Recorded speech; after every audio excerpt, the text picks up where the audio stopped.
Hey all, this is Keith with the Common Sense Practical Prepper Podcast. This is your 1-minute senility tip for March 19th, 2025.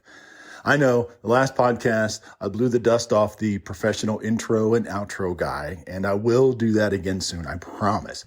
I've recorded what I wanted to say in this particular podcast about 15 or 20 times, and I can't get through it without laughing and being interrupted. So I'm just going to wing it here and we'll see if on the 21st take it'll work. I am absolutely horrified, gobsmacked, blown away by the behavior of certain people towards Teslas. You've all seen the videos of these people that are vandalizing Teslas, throwing poop on Teslas. They're keying them, flipping people off that are driving down the road or sitting at a traffic light in a Tesla or a Cybertruck. People are setting dealerships on fire. A guy set a charging station on fire, and I guess the Molotov cocktail bounced back, and then he was last seen running down the road on fire.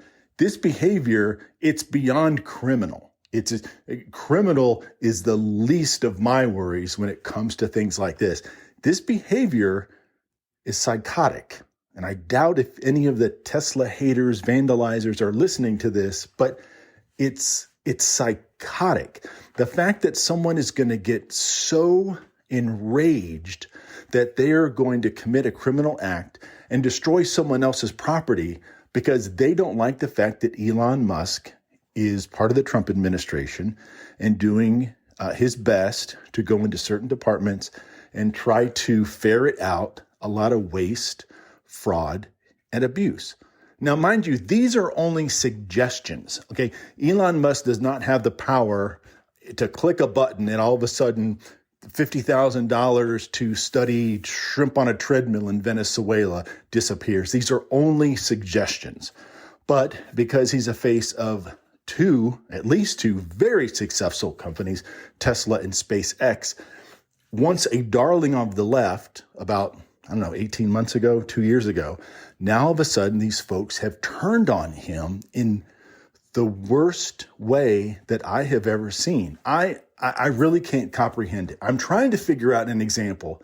And it's hard to come up with one. I would never act like this. Let me talk about, so Sean Ryan has a podcast, the Sean Ryan Show on YouTube, former Navy SEAL, very engaging, very good podcast. Now, I'm going to go out on a limb and say that Sean is conservative, more middle of the road. Certainly, I don't think far left or necessarily far right. So I enjoy watching his shows. Now, if all of a sudden, let's say Sean has a watch company and he makes some really cool watches and I really like his watches and I have one of his watches.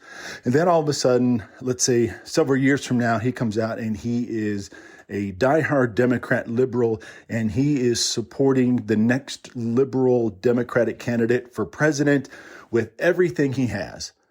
I am not going to throw my watch in the trash, nor am I going to look for people walking down the street wearing one of his watches and rip it off their wrist or, throw paint on it or act like a complete maniac because someone who I liked and listened to is now part of the Democratic Party or whatever. That's the best example I can give. And it's really a stretch because I would never go out and vandalize someone else's property just because I don't like the figurehead of the company.